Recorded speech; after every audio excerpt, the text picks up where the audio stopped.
Badingol bal kontona kaljia kabo QTV momo be jibe kanyin tembe na bal kontona momo ito ni kontongola banko kan anim banko bantala programo e ka fami e Kachaa Dula nal badi ma Suleiman Konte nimmin ka programo ke wolon pa kaba susoti bidum be tenten na Kachaa kono ngal luntawol soto jang mini yalon ko be men Kachaa la ka tuabul ka fole autism bad ninga microphone dila itol fama ba fola badi wala ba firina badi wala muno autism ti anim mandin kol ka kumandi nyaadile ngal luntawol min soto jang wolon sira sahoti atelom nyaton koti dinkira ka fami ko together for autism Gambia wonin Hadijatu Job atelon secretary autism society Gambia ngamre ko Kachaa be kumoya la bake bi mbebe nkela nga sira bula anim badi wala nyokontong sira be diamula association o toyala bara fana abe diamula ko abe diamula molto yala ninkum wululal to yala mi yalan ko as a moda wala momi yalan ko abe diamula wululal to yala bar sira ngam ko funo di ni bari wala ñoo konton jandi mbadi sira la oto ko la ngana dum Kachaa kono enim bar assalamu alaikum comme aya fanyamen to musirelati konton musahoti and namandiga kama bama wanyama. I would try as much as I can. But Kamaya Fanyamen, tell the founder and the president of Together for Autism Gambia. Nimu organization no miyalanko na londe pruka mol kala mutandi, kamol karandi, munam autism thing. And most importantly, prunte miyatina alota kola wolon katun ko nadunga sotola mu yalan ko he's autistic. Okay. And prunte it is important that Molia understand, Molia accept abenyaming and not trying to conform him. Right. Hadijatu Job yala mandin ko ndul ka fo Hadijatu ya jang ko Hadijatu nga rectify Hadijatu Job ine mbarange jia ine mbara assalamu alaikum Gambia nga mobe konto itoni konto wala and Talong Hadijatu Job, Secretary of Autism of the Gambia. And then mol bijang yin dalirol la pour ka mol kala mutande mune autism de and mol nyanta sonna condition o nyina amanke kuranti amanke sasade mun nita jara rola inita minna wala mo understanding te mol nyante faham la le sa mol yalo mol ni bita nyaadile jandi nga dungo kono dalilo mi asabu mampare ka autism define nga bulatul bul mi anga to lebe mamman kanyi ko la kadu ase keno mba define la nyamen ata kela no at definition of the betiala wala ata kela definition of the mi alon ko abe nya fala bayring molka kuma jamal la fo autism to wala molke label li se jibe ya kumol foye wala nan lafta kumo kawni sendilema sira munom autism di nim mandin ko nyanda fala autism munom modi wala ba fala nyadi. So, I think akumaya tabake na fahamu ko autism, I'm on direct translation sort of, or I am not aware of the mala direct translation no long. Munebe kala mandinka. But near because amanke kuma kelenti, amanke ku kelenti. So near jibe from the different perspectives and near analyze until nteka fanyame wolonko hakile lanjuro. Lanjurol Seattle. And I'm doing me and go hakilo lanjuro. Yeah, yalon lanjuro Seattle. Okay. Because autism is a neurodiverse condition, right? It deals with the brain. Akumolo kono and hakilo namera. Brain is hakilo. Yeah. So hakile lanjuro. Now lanjuro Seattle. Niko lanjuro jama ntolka munjibe wolong. Anyamali fa nyake jele wala smoke tenne wala bloke tenne. But for autism it's quite different because ibe didn't all okay by bori la le bela hajo to potola le ibe solo la demarola ani wakusifa but they're human, they're complete but they ya hakile lanjuro le soto muyati nako itolka dunya nyame anin tolka dunya nyame akafatale right. Interesting, because nga nte hakilo bakang jaman tamita isa mol meza fako wayo le bakarela wala sondo mo courant wala bala wo sifal mol ko kuma sifal le for towards them ninga jibe autism fon ni moba afram fansa comme Hadijatu ya fanyamen ala kumo kono akana nyadile kisi ya yitani nyadile ko moka autism soto nyadile for science ma wo proof no flow bang for dalilo bijele miad no moka wulu ye courant si fasto So the nimbe futala ebe mum fakan. Memuro na back 2 steps ye mum follow for no. Kafa ko amari. Hawayo bala. Kunto fengo bala. Wala jino le bala. Yes. Wala ning. I think it's very important. Ntola as hadama dingol. Na fanke in the place of wulo la. Mi yenin dingol wulo. Right. Ni tele dingomu yewo foye atediale. To me, it's muka tulungala. Muka tulungala at all. Like iten dingol label nola. Anything me along ko nte mi ya ulu nte ma foye ko that's the wala bala wala dingo betende. Dingo mu dingoleti, dingo mu dingoleti, hadama dingo mu hadama dingoleti. And nobody, absolutely nobody, you're right to kafako. Nine normalta, wala nine kesayata, nine kendeyata, nine man kesebalaya, wala nine ketata wanyama, right? Because alami and tolfongoda, mbulol mankanya, kadama dingol mankanya. We're all different, right? Intese kusata nole, mim mantarantoto, abetato. But that does not give me the right kafako, ite desatale, intela futata. Inteka ajibenya mankafalako, hadamading kliman futa. Mbela kube mambe. Momo ye kuje kuka exactly we are all ite mi yamra fanko itimatale as a keno e fenji be baloko if you wish you would have changed that exactly be bare mo be jibe la fanga ya fako siradi abeten anyi yara bara sutiyata wala kala fenga wala fintale abeten bara fenga sorry I have a cup but so what I say is very important that mo be ya fahamuko my biggest problem is na labeling bula kamo Cindy amansidame just because amari fatatele and ite dalita munna ite mulong and what you're accustomed to. But coming back to your question ko muneka sabu. So for me there's not kuman sort of concrete proof kafako nineka tina ko moye autism sort of na minlo wolong inaka wulo nyola right. So there's been series of studies mi alonko tubabo dunta konal ka karan ka ko jibe ka jibe ka study ka jibe mune kanin sab right dol ka fako genetics mini ka bo la wulo la leto bari ka dol je la wulo la be dol ka fa muna timba be timbata bari kana ding soto ding clean fula sabanani be autistic. But given the complex of genotypes and genetics, then to our level, and they summoned it back to that. Dol kafako vaccines law. The only vaccination letter we had in your autism sort of.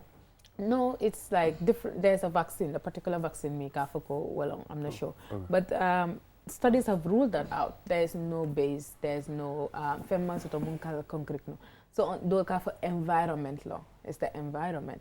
So near GB4B, there's not been any concrete proof kafako nine atina autism sototo. So they, for instance, they lata mina walanko alala kitiyolo, alala kamolda, dunga kandale man kanya, dung aymomo da wanyama, ntol as ala dafengol. We are accustomed to accept that person. No mari tako alaya da nyame, no mari kundi, nin dunia kono, ni wa mari si, no mari learn to understand, because ntol, I always say this, ntol minka foko ntimatale. We are very selfish people. Ntol, dunia is, ntol fe ntol letamu dunia. Right. But in dunia mo kilintante, in dunia mbele tamu, wala na ala mbe na tija. And that's why ya monako is very important. Mbe ya kara. And we learn to coexist. Na si dunia kono, na nyo kundi dunia kono, na nyo dema dunia kono. Hadi, nafta nga nying discrimination because nying sunno mo kome ya fanya nying hakil kurang. Nyimol dunia koliyate bulu bake. Nge discrimination o jibe lafta nga jibe bake. Korda dol kono. Hadama dingo do discrimination in two sides. Karafula. Ete miyan ko ala ye harje dingo wulu miyan ko ay sondo mo kurang sto. Wala sondo mo dasata. Ete ya miracle. Ite ya miracle timmatal to an extent that the mul manyan na lona ko indisi fa bebul. Wulula dol bi ya dingo wulule. Ya fay. Dol bi ya dingo wulule ya fa. Dol bi ya dingo wulule bar kabin dingo wuluta fo janning be ke bayala fo janna bolo in dunya kono mul fon nyabu ke ka kordame ka foko ding si va do ding sorry excuse me I have to be very honest mais c'est mo sa foko dingo ni kare dingo stolo bara dingo ni ka mon futa wala na mobukaje abira korda kono bara mobuka futa adam malaka tarala sai nga discrimination jibe moto mi ango fam wulula min fango dingo wulu ara ye harjela bare ko alay ko hani malla finyina ay jariya dol you know nga je jibe bang lafte jele fon ye je fo yannim be na futala molla perspective towards the kid itself ite mi ye dingo ni wulu kabri yaje ko dingo ni dasara ko hani nte dante associate la with this. So just to correct you that. Yeah, exactly. It's a good one for you. Yes. And I understand Ninko and Dalta like that. It will come back to you. Dalita Ninko like Kafako Kurang. So autism is very important to understand Kurang. Kurang, okay. It's a condition, right? It's just different. Fatol on them. No, yes, exactly. Because for different generally, man, because now I'm fatanyo. Yeah, fata. Molo mi amko ulu da fata yes, exactly. Because mari man sasa malaria tala fenko te ba ya molo yes, exactly. But yeah. Live fenken was just that a limitation less. Exactly. So I'm ke Kurang, but go right ahead, right back. Yenye ninka minna ni ajibe parents sol from dolbije. Itolle ñu ko fon kolayande dindingol ma ka tambe society kaatu ima ko faham mum maati wala ma be da ko tata na tay ma faham mu ne mu ñenti e ka dol jël ne dingo so de ka fale jinola dingo faleng dol ba fla woyole bala stetano le bala wo mira sifa ka bin kono bala ka fitiriyayo suta ko sa wo mira sifa wala ba ma jama batande itol fe ne o dingo so jina dindingo le be bulo imalon comme ça ko dindi wodinde mun nata ana fanson harije wal nata andi dindi wodinde nata molon so itol nyanta wala understand nyimu conditional ta manke couranti aman sula jaral la man sula fenna nin dindi wona space diala ya understand ya lo inabita nyaadile wala ma beti ba mal ikam malle comme ça dolbije ikaje dingo so ye malu ya fuko nyin din kari la ba kari bul dolbije because so dingo le finti because of a conditional bala ika mabo bon kono wala suo kono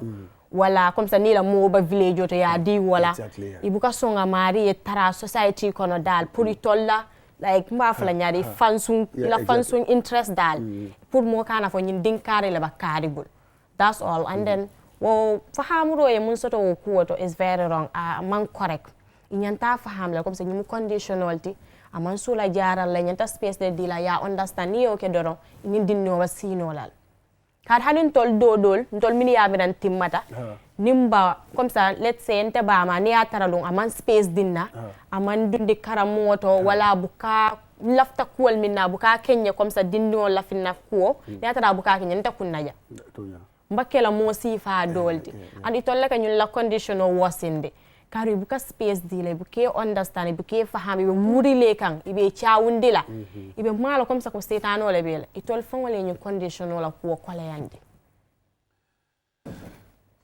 Sira ko bari tamu imulula just kakafu waka so for me nte I always think I give parents nka benefit of the doubt mala ka fanya di ka senyandi ma wala ka tandila ko ka tandila ko nite ali mimira wonde so nte prunte akademi mbake wulula kan ko ye dingo sot dandite fango be mostly mo buke dingo wulo ye dingo kon wulo di mental exactly ye wulula je anata ka dingo mabo. The fact that nabe bore kan cool. That's how I say it. It's the fact that you get the swole kono yetara kuma kan wol moy lay dingo ka mun ka koli ay kan bake pro ka moy. Right? Nte for one I am bold. So nte ndingo mbuka mabo. Ndingo nta hanin tata restaurant the first thing I say is ndingo is autistic, he's different.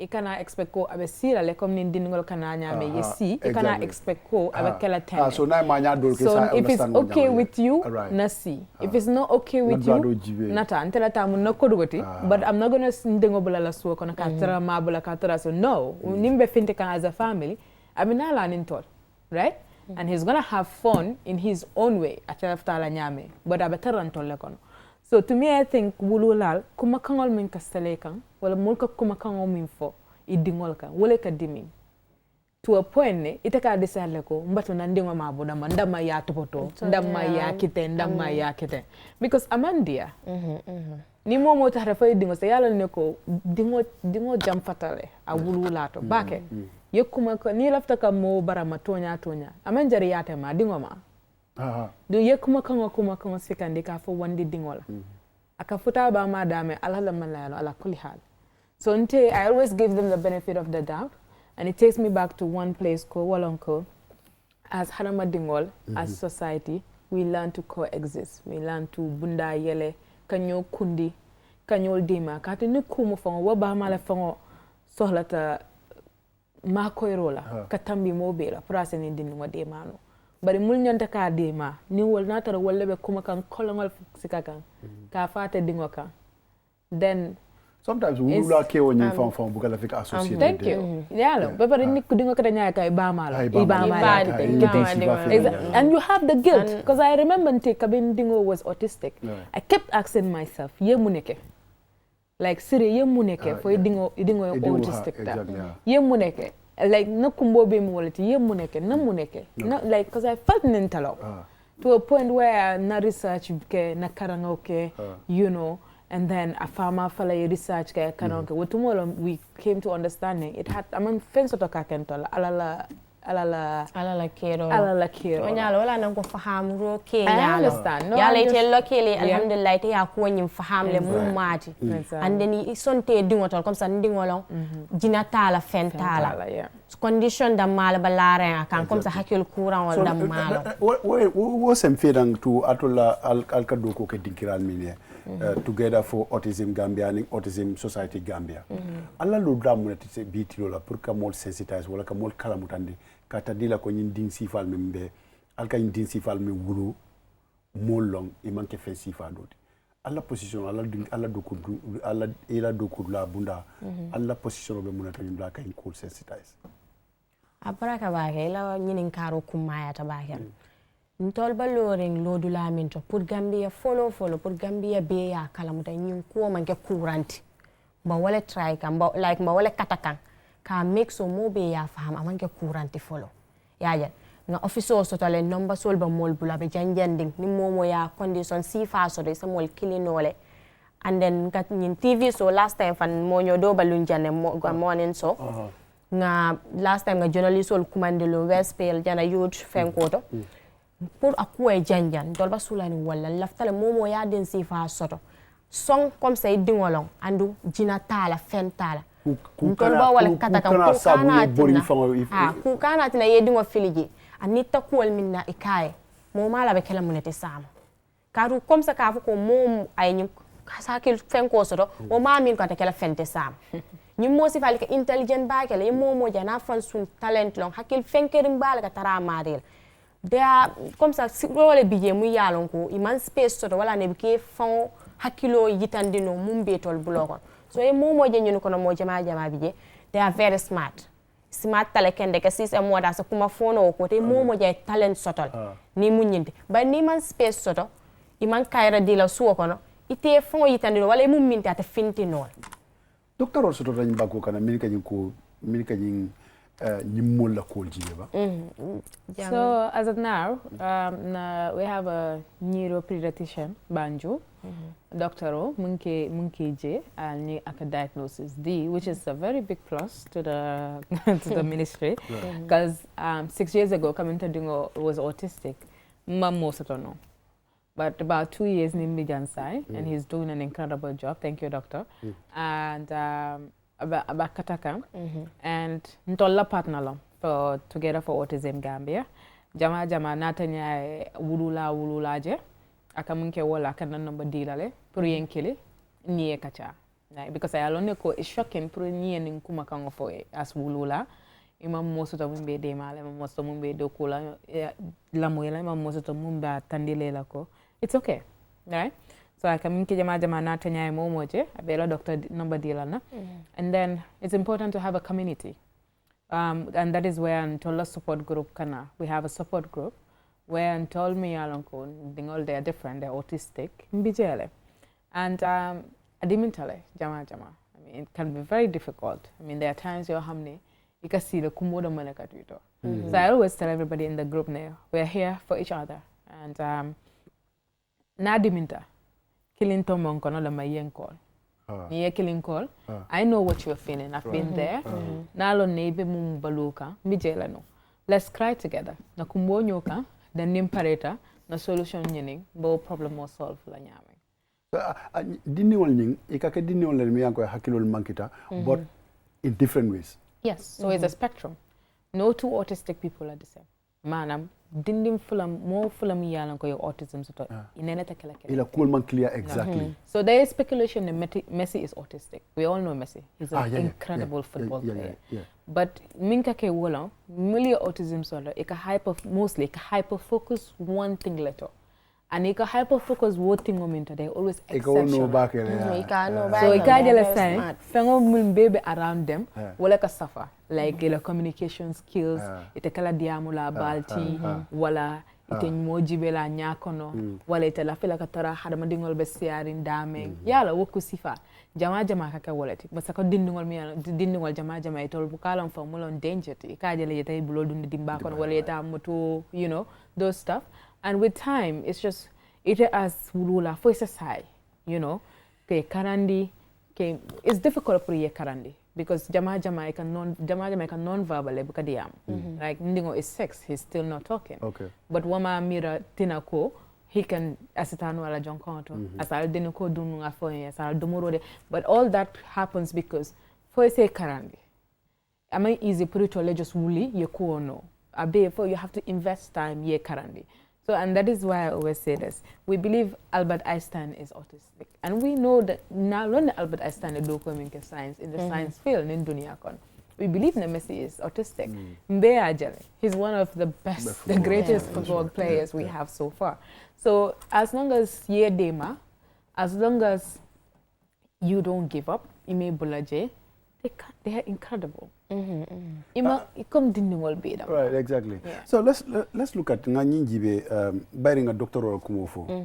Mansa kunda kalma ko nyadile and alla do ko ni mansa kunda be because I think kulo mi yalanko mo nyanta nyatili na bakay ya ay demaro nit bakale ulura ni na karola because sometimes I didn't woni ala demand to see you know I choices also and all that. Na be wulula bulu mi yalanko tomado bata bulu ma ko ben as a kolia bulu purka dinonying ka malayande at some point. Aka makoro stono mansakunda bula wala mansakunda position obala do ko nyari. Tola association is a non-government. Malo fatal like it's non-government.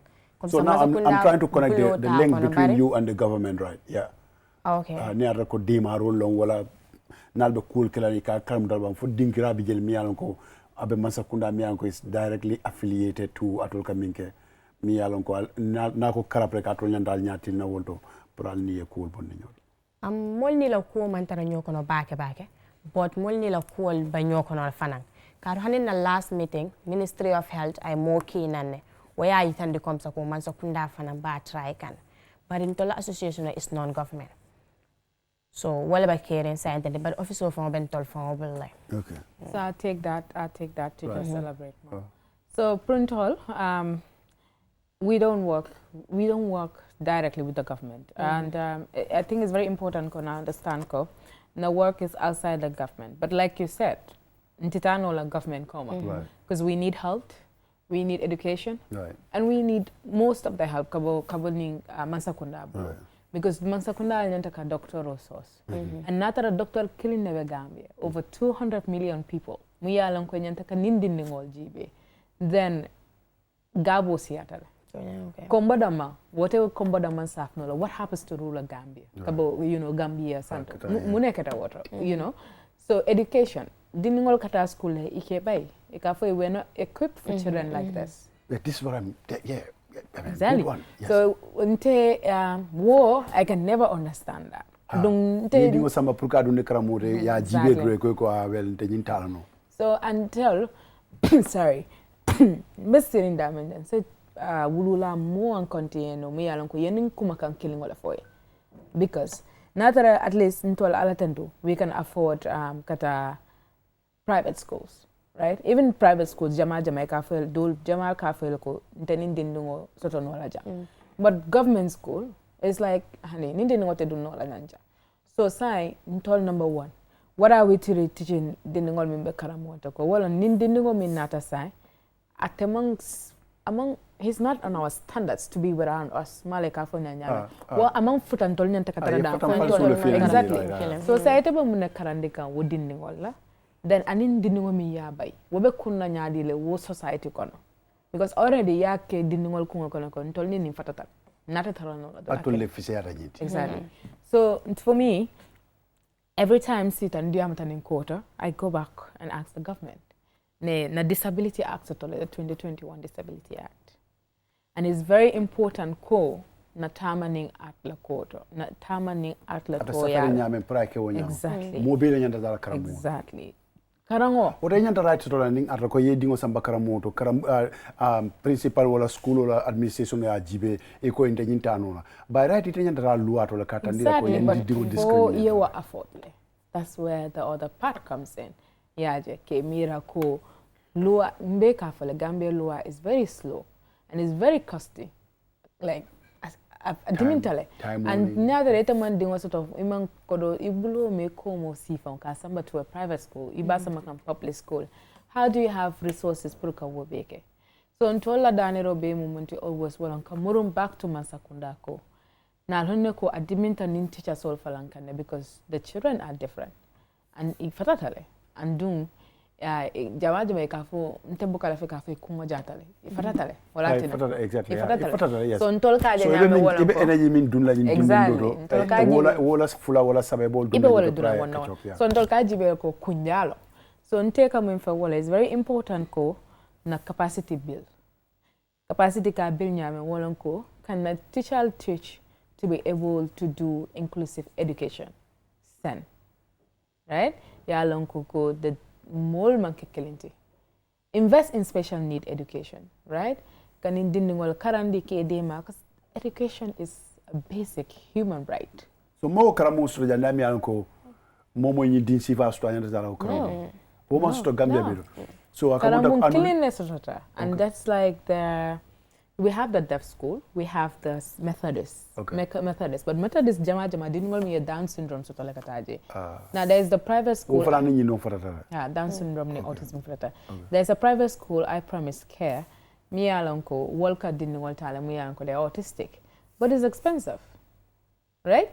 I think it's very high side on me and Joe GB and in the balunya hapo exactly Gambian jelule se wo afford no ke dingol sambaje so we come back to the same thing ko ni man sakunda mantara doku kan directly but me man sakunda dani kan back to go back ye luwa jibe ye mul dundi and work on this luwa katwa kana ke just na mun safe keitoto na ke luwa ti mu yalon ko be balu kan ala luwa jelle be banko kam yanka safe abi nyaari safe do bara implementation is a problem we need to implement these laws because the kids have to have a better medical system, they need to have better education system.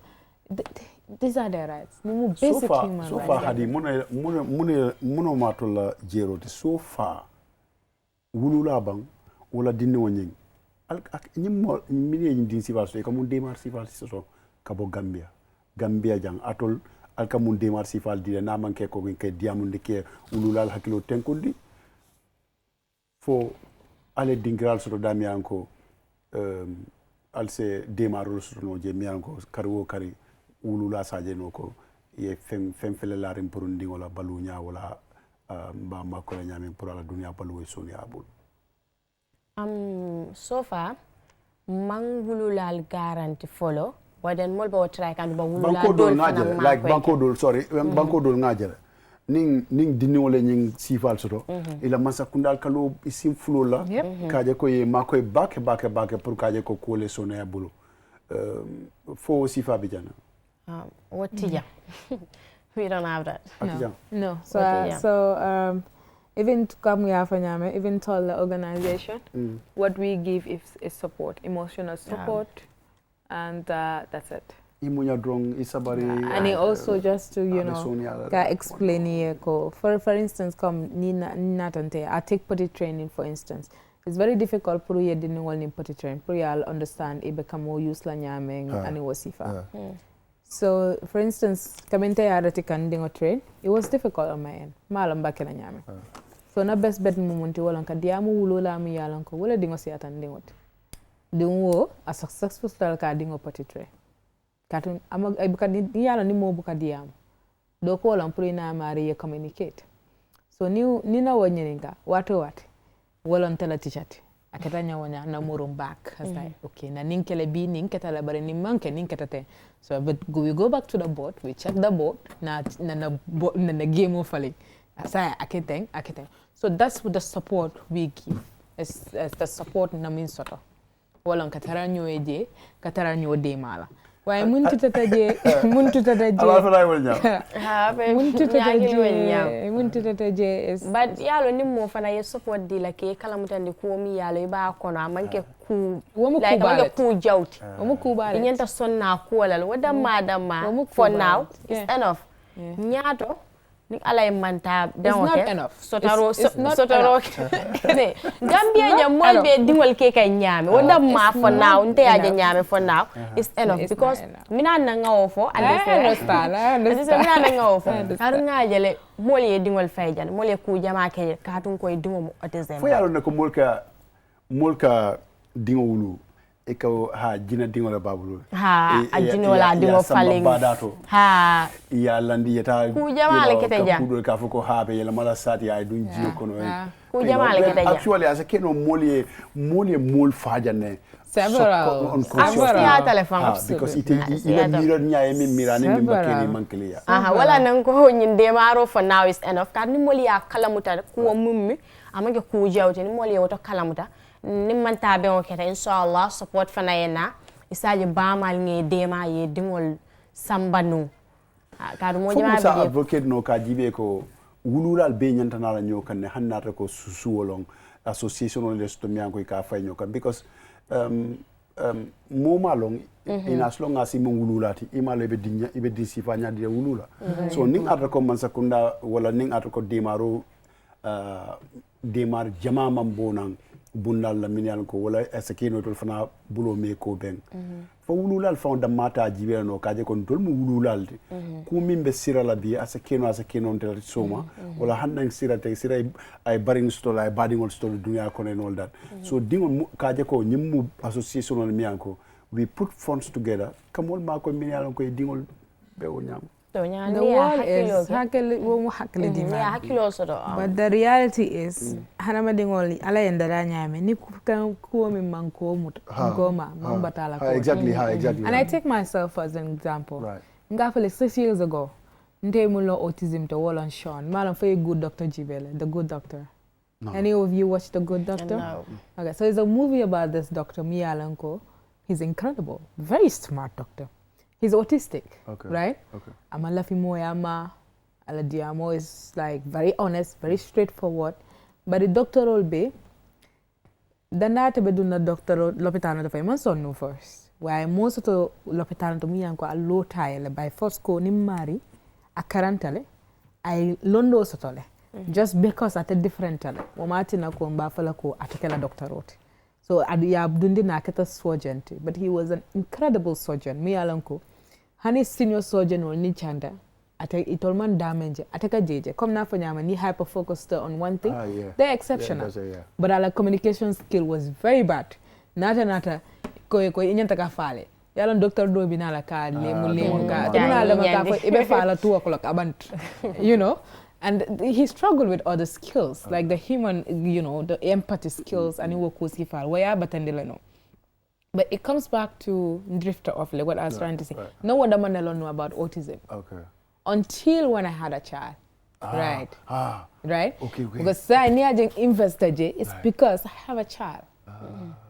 Right? But I'm sure 6 years ago or years before that, I've met Namol Jelmuyan because they're autistic and might even realize because they're autistic.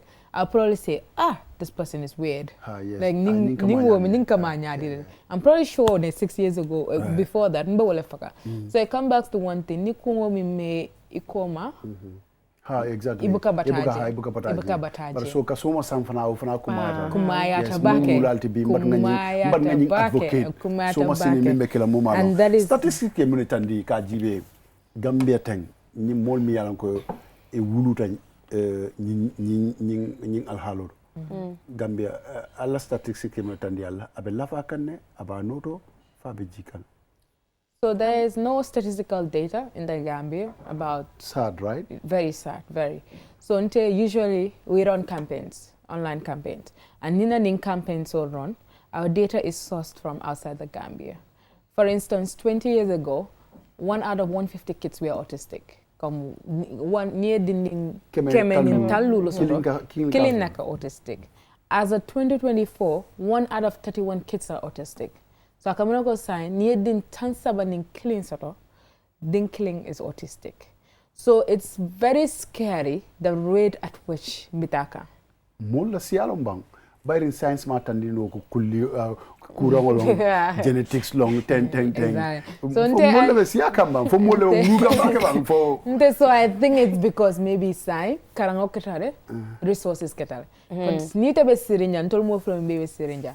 I'm sure you have encountered somebody in your class mi yalanko ni dia mutaya buka pareke danko wala abuka naka dia mabuka mo jibe abuka nyako no jibe wala mo mi yalanko aka fam mutale these are some of the signs, and I'm sure ntol be we have met people that are very different from us, people that mi yalanko nka consider ko he ni mari wo wietel ni wo mala banyame exactly. So I feel like longole mankeno.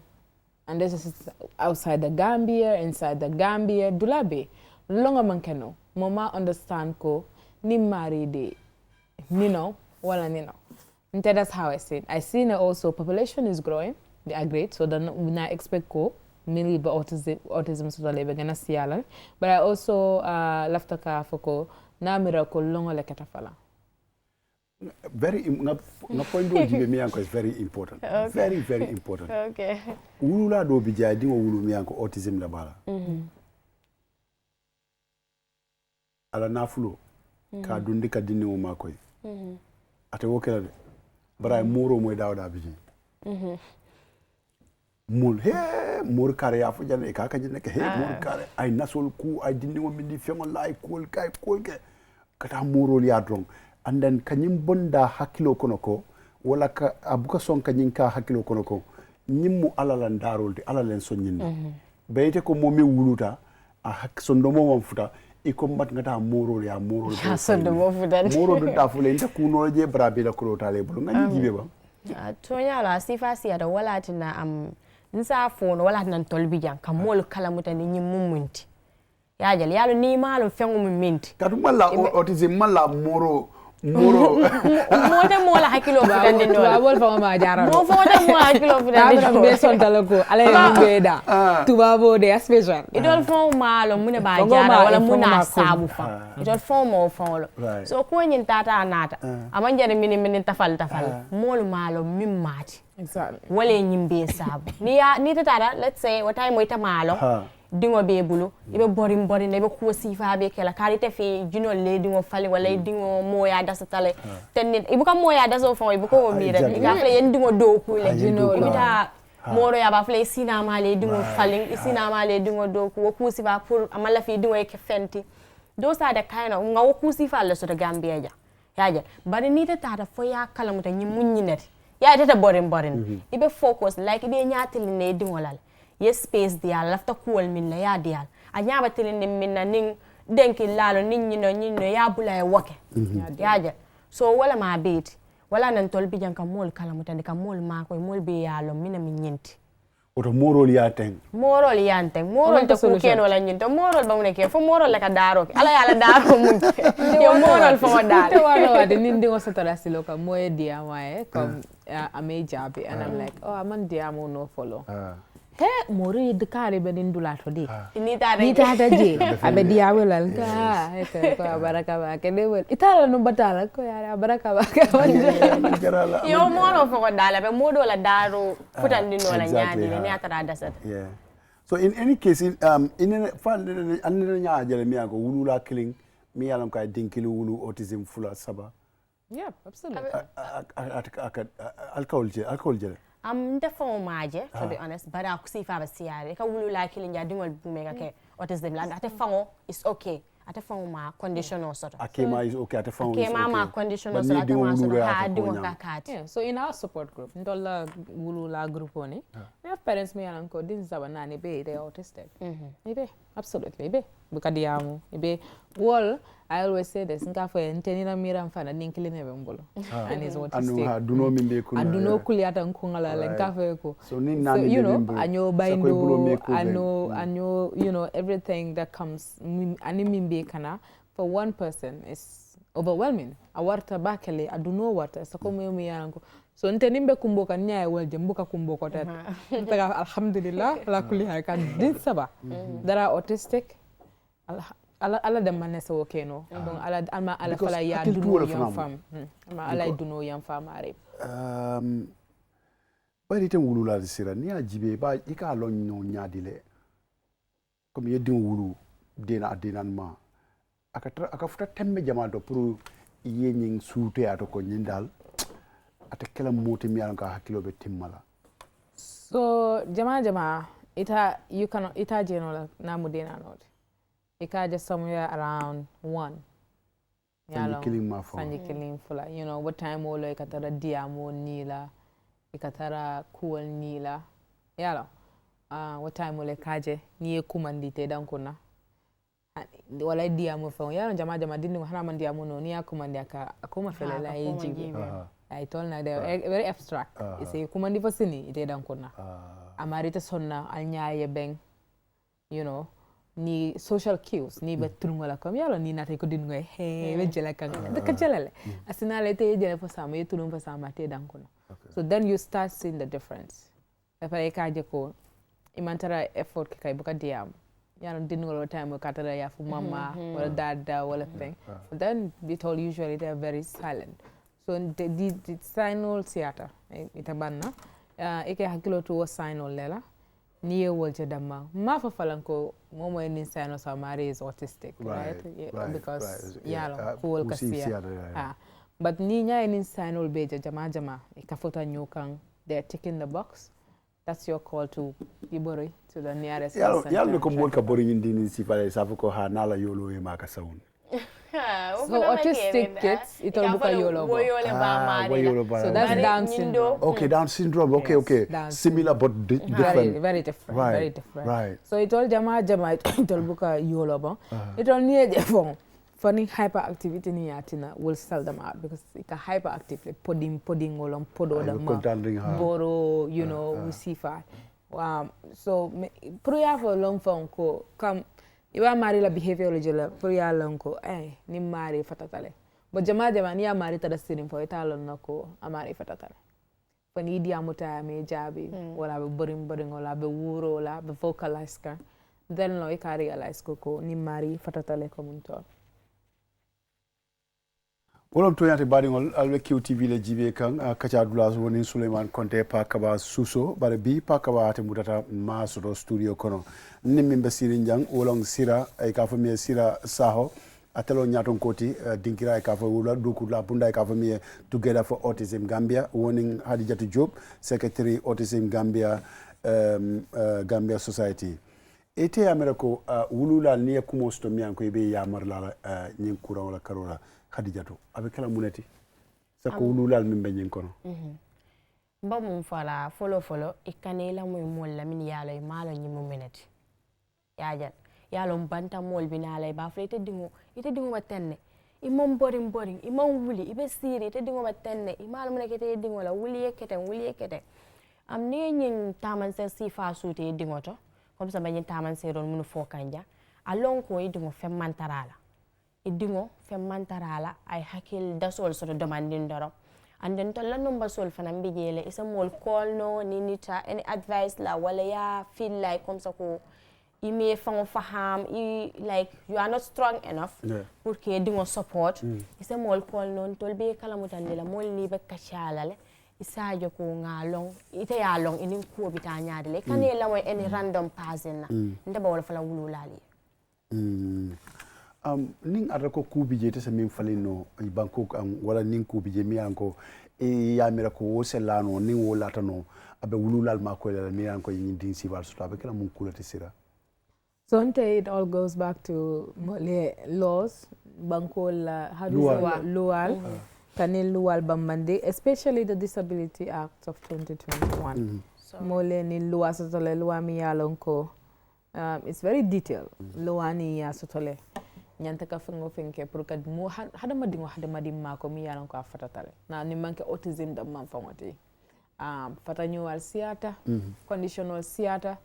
So kanil loi bambandi to a point mi yalonko hada madingo. Ila basic human rights are respected. Right. Karango lombang, lopitan lombang, sinya lombang, balunya lombang, you know, all these things me alonko they met.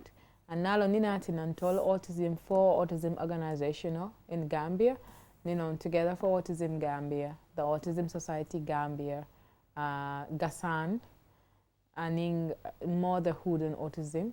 Na decide ko more killing kasembo so tabara sembo ka together we're stronger, right? Together we're stronger.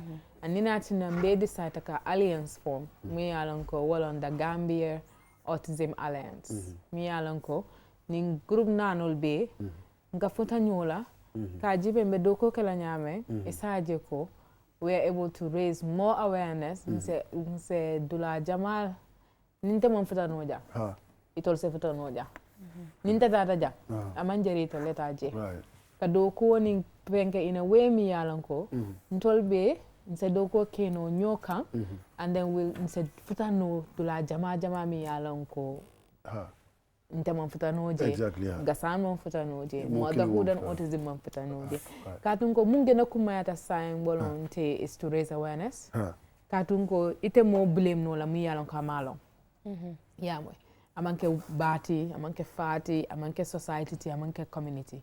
And I think the most important thing is munke no mbe wala kanyo karandi. Ninte ite karandi, ite do karandi. And I think what I'm focused in as an alliance is to make sure nintol be na dun community kono have explain in the lowest, simplest way mi alonko molsa fahamuno ko wala muno autism ti mona tina manjari yeninke they are different, can accept in their true identity, can not try to change. Kan jamani ya jenka fon ke jarale lafta ke falin bare ibu ka doctor ya de pra fo ko nyimbor keso diala kan mi ya bore kase man soto je nka munke wolon they have co-occurring medical conditions near autism soto e ka chance soto le pour ka ni kurandol soto kurangol bi jele ka mun soto there is fonko bije epilepsy there is seizure disorder. There is, different me alonko. It has settled on near autism store. You are easier. It's easier for you store. Okay. So, for instance, near ADHD store, you are very hyperactive. Boro soto tale proka ADHD control. Puru ye mal je calm. Nika seizure soto. Wala ikafo mene jina boyo ikaboy feka jaraja. Boro soto tale pro. The same for epilepsy. So the co-occurring medical conditions around it, ikawala jara. Why can't autism la jara?